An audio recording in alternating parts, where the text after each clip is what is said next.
जय हिंद साथियों आज हम चर्चा करेंगे 40 महत्वपूर्ण प्रश्नों के बारे में। चलिए वीडियो स्टार्ट करते हैं।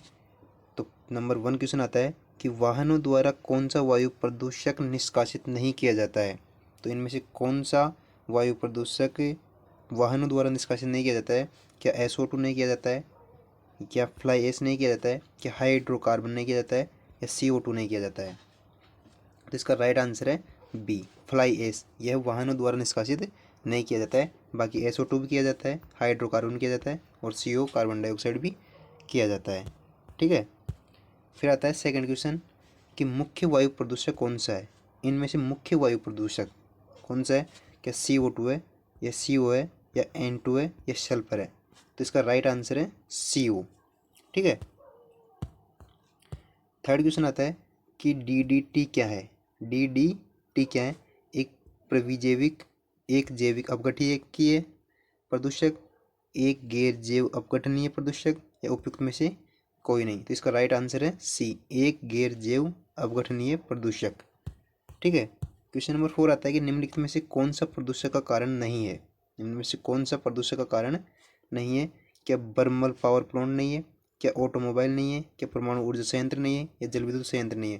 तो इसका राइट आंसर है डी, जल विद्युत संयंत्र। फिर क्वेश्चन नंबर 5 आता है कि यदि नदी का BOD अधिक है तो इसका अर्थ है कि नदी प्रदूषित नहीं है, बहुत प्रदूषित है, कम से कम प्रकाश प्राप्त करती है, पानी का तापमान कम है। तो इसका राइट आंसर है बी, बहुत प्रदूषित है। ठीक है। फिर क्वेश्चन नंबर 6 आता है कि जीवमंडल में सम्मिलित है। जीवमंडल में सम्मिलित है केवल जलमंडल, केवल वायुमंडल, केवल स्थलमंडल, या उपयुक्त सभी? तो इसका राइट आंसर है उपयुक्त सभी। ठीक है। 7 क्वेश्चन आता है कि वायु प्रदूषण का कारण कौन सा है। वायु प्रदूषण का कारण कौन सा है? क्या कीटनाशक है, क्या शोर है, क्या उद्योग से रासायनिक निर्वहन है, या धुआं है? तो इसका राइट आंसर है धुआं। ठीक है। क्वेश्चन नंबर 8 आता है कि जल प्रदूषण का कारण क्या है। जल प्रदूषण का कारण क्या है? तो इसका कारण यह है, क्या कीटनाशक है, क्या धुआं है, क्या ऑटोमोबाइल निकास है, या हवाई जहाज है? तो इसका राइट आंसर है कचरा और कीटनाशक। कचरा और कीटनाशक है। ठीक है। फिर आता है कि हृदय भित्तियों का मोटा होना तथा लचीलेपन में कमी आना कहलाता है। हृदय भित्तियों का मोटा होना और लचीलेपन में कमी आना कहलाता है। क्या ऑर्थराइटिस कहलाता है, या एन्यूरिथ्मिज्म कहलाता है, या ऑस्टेरियो स्क्लेरोसिस कहलाता है, या बी व सी दोनों कहलाता है? तो इसका राइट आंसर है सी, ऑस्टेरियो स्क्लेरोसिस। ठीक है। सेकंड क्वेश्चन आता है कि आरएच कारक कौन सा रोग उत्पन्न करता है। आरएच कारक रोग कौन सा उत्पन्न करता है? क्या एड्स करता है, क्या टर्नर सिंड्रोम करता है, या इरिथोब्लास्टोसिस फिटेलिस कहलाता है, या सिकल सेल एनीमिया कहलाता है? तो इसका राइट आंसर है सी, इरिथोब्लास्टोसिस फिटेलिस। ठीक है। फिर आता है कि लाल रक्त कोशिकाओं की गणना किसके द्वारा की जाती है। लाल रक्त कोशिकाओं की गणना किसके द्वारा की जाती है? तो इसका राइट आंसर है क्या हीमोसाइटोमीटर के द्वारा की जाती है, या हीमोग्लोबिनोमीटर के द्वारा की जाती है, या स्पेग्नोमेनोमीटर के द्वारा की जाती है, या इलेक्ट्रोकार्डियोग्राम के द्वारा की जाती है? तो इसका राइट आंसर है सी, स्पेग्नोमेनोमीटर। ठीक है। फिर आता है कि निम्नलिखित में से मनुष्य के प्लाज्मा व सीरम दोनों में उपस्थित होता है।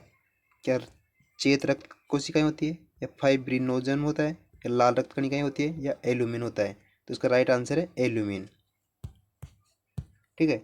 क्वेश्चन नंबर कि प्लेटलेट्स किस स्थिति में दिए जाते हैं। प्लेटलेट्स किस स्थिति में दिए जाते हैं? क्या एनीमिया में दिए जाते हैं, या पॉलीसाइथीमिया में दिए जाते हैं, या बोम्बोसाइटोनिया में दिए जाते हैं, या ल्यूकोपीनिया में दिए जाते हैं? तो इसका राइट आंसर है बोम्बोसाइटोपेनिया। ठीक है। फिर क्वेश्चन आता है कि धास अवरोध के समय सामान्यतः क्या उपस्थित होता है। धास अवरोधक के समय सामान्यतः क्या उपस्थित होता है? क्या ऑक्सी हीमोग्लोबिन उपस्थित होता है, या मेथेमोग्लोबिन उपस्थित होता है, या कार्य अमीनो हीमोग्लोबिन उपस्थित होता है, या कार्बोक्सी हीमोग्लोबिन उपस्थित होता है? तो इसका राइट आंसर है डी, कार्बोक्सी हीमोग्लोबिन। ठीक है। फिर आता है रक्त के अम्लीय होने पर क्या होता है। रक्त के अम्लीय होने पर क्या होता है?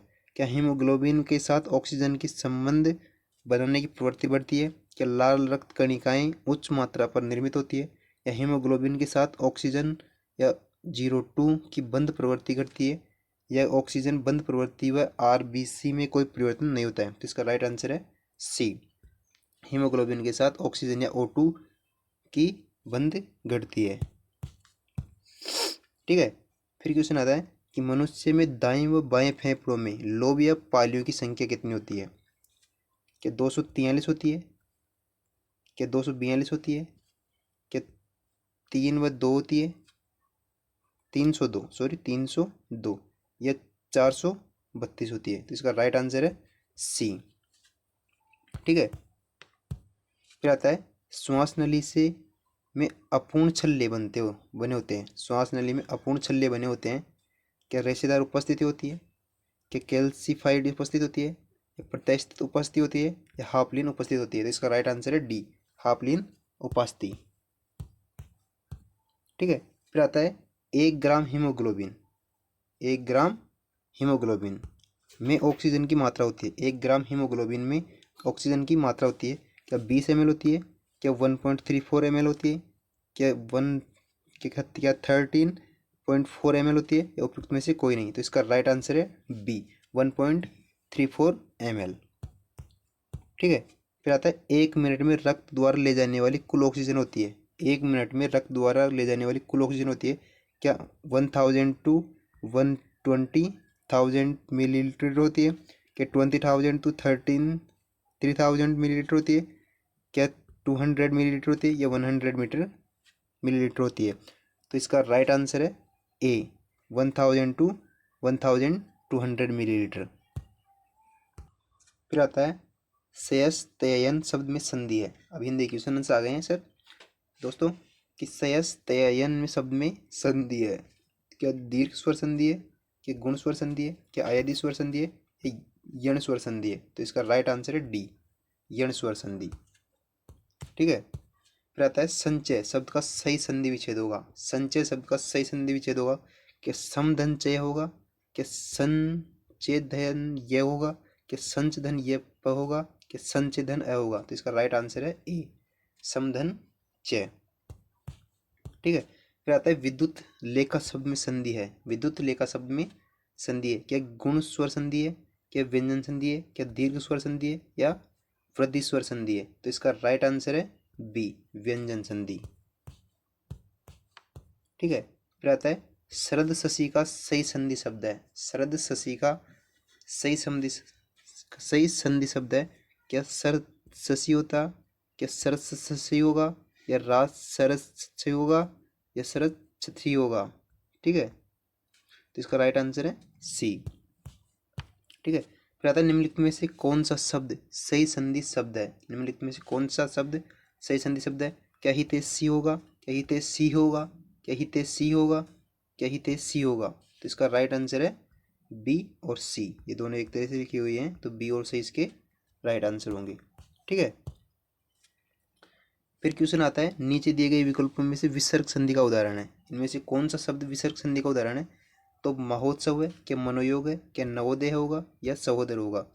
तो इसका राइट आंसर है बी, मनोयोग, क्योंकि जो महोत्सव, नवोदय और सहोदर ये गुणस्वर संधि के उदाहरण है। कौन सी संधि के उदाहरण है? गुणस्वर संधि के उदाहरण है। ठीक है, फिर आते हैं नीचे दिए गए विकल्पों में से किस विकल्प में स्वर संधि नहीं है? किस विकल्प में स्वर संधि नहीं है? क्या भावुक में नहीं है? क्या वागीश में नहीं है? क्या नदीस्वर में नहीं है? या प्रतीक्षा में नहीं है? तो इसका राइट आंसर है वागीश, इसमें व्यंजन संधि है। तो वागीश को कैसे लिखते हैं? वाक, सॉरी वाक धन गीस, ये क्या होगा? वागीश बनता है। ठीक है, और इसके अंदर ये क व्यंजन है, और इसलिए एक व्यंजन और एक स्वर दोनों मिलकर क्या बनाते हैं? व्यंजन संधि बनाते हैं। ठीक है, फिर आता है नीचे दिए गए विकल्पों में से दीर्घ संधि का उदाहरण कौन सा है? नीचे दिए गए विकल्पों में दीर्घ संधि का उदाहरण कौन सा है? क्या उदाहरण है? क्या समायोजन है? क्या अतीव है? या समीक्षा है? तो इसका राइट आंसर है सी, अतीव, अतिधन, अति धन एव। ठीक है, तो अतएव। फिर आता है निष्णात शब्द का सही संधि विच्छेद होगा। निष्णात शब्द का सही संधि विच्छेद क्या होगा? क्या निहेदन नात होगा, क्या निहेदन स्नात होगा, क्या निहेदन स्नात होगा, या निष्णात होगा? तो इसका राइट आंसर है निहेदन स्नात। फिर आता है उत्तधन झट्टिका की संधि किस विकल्प में सही है? उत्तधन झट्टिका शब्द की संधि किस विकल्प में सही है?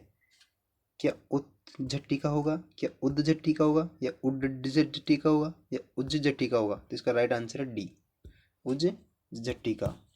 ठीक है। फिर आते हैं हड़प्पा, या अब हिस्ट्री क्वेश्चन आएंगे। हड़प्पा के नगर नियोजन के संबंध में असत्य कथन छांटिए। हड़प्पा के नगर नियोजन के संबंध में असत्य कथन क्या है? कि नगर की सड़कें मिट्टी से निर्मित नहीं थी, मतलब थी। नगर में प्रवेश पूर्वी सड़क के माध्यम से होता था। हड़प्पाकालीन नगरों में अनेक मंदिर मिले। मकान निर्माण के ईंटों का प्रयोग किया गया है जिनका अनुपात 1:2:4 था। तो इनमें से कौन सा गलत है? तो इसमें सी गलत है, इसमें अनेक मंदिर नहीं मिले थे। ठीक है। फिर आता है भादर नदी के उत्तरी तट पर स्थित सेंधव स्थल जहाँ पर हाथी के अवशेष मिले हैं, क्या रोजदी है, क्या रंगपुर है, क्या मालवण है, या सुरकोटड़ा है? तो इसका राइट आंसर है ए, रोजदी। ठीक है। फिर आता है थर्ड क्वेश्चन। हाल ही में सेंधव सभ्यता के किस स्थल से डेयरी उत्पादन के साक्ष्य मिले हैं? क्या वेगीकोट से मिले हैं, क्या कोटड़ा बहादुली से मिले हैं, या करीम शाही से मिले हैं, या धोलावीरा से मिले हैं? तो इसका राइट आंसर है बी, कोटड़ा बहादुली। हड़प्पा सभ्यता का उत्तरोत्तर छोर स्थित है, क्या जम्मू कश्मीर में, क्या महाराष्ट्र में, क्या अफगानिस्तान में, या बलूचिस्तान में? तो इसका राइट आंसर है ए, जम्मू कश्मीर। फिर आता है असत्य कथन का चयन कीजिए। असत्य कथन का चयन कीजिए। C14 के अनुसार सिंधु घाटी सभ्यता का कालक्रम 2350 से 1750 ईस्वी है। दाढ़ी मूछ युक्त पुरोहित राजा की प्रतिमा मोहनजोदड़ो से प्राप्त नहीं हुई है। कालीबंगा से विश्व के प्रथम भूकंप के प्रमाण प्राप्त होते हैं, या आत्म शिव के साक्ष्य सिंधु घाटी सभ्यता से प्राप्त होते हैं? तो इसमें गलत है बी, दाढ़ी मूछ युक्त पुरोहित राजा की प्रतिमा मोहनजोदड़ो से प्राप्त नहीं हुई है, ये गलत है, वहां से प्राप्त हुई थी। ठीक है। फिर आते हैं निम्नलिखित में से असंगत का चयन कीजिए, यानी गलत का चयन कीजिए। युगल समाधान लोथल से मिले, स्टेडियम पर सूचना पट धोलावीरा से मिले, और चांदी के 2 मुकुट कुणाल से मिले हैं। लेकिन कांसे की नृत्य नारी प्रतिमा रोपड़ से नहीं मिले, ये कहाँ से मिली है? कालीबंगा से मिली है, कालीबंगा से मिली है। ठीक है।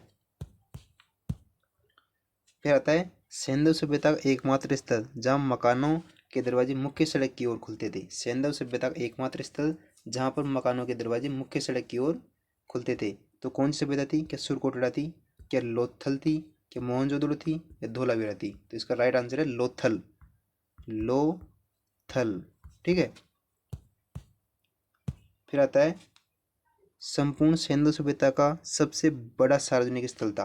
क्या हड़प्पा के अन्नागार थे, क्या मोहनजोदड़ो के स्नानागार थे, क्या मोहनजोदड़ो के अन्नागार थे, या लोथल का गोदीबाड़ा था? इनका इसका राइट आंसर है डी, लोथल का गोदीबाड़ा।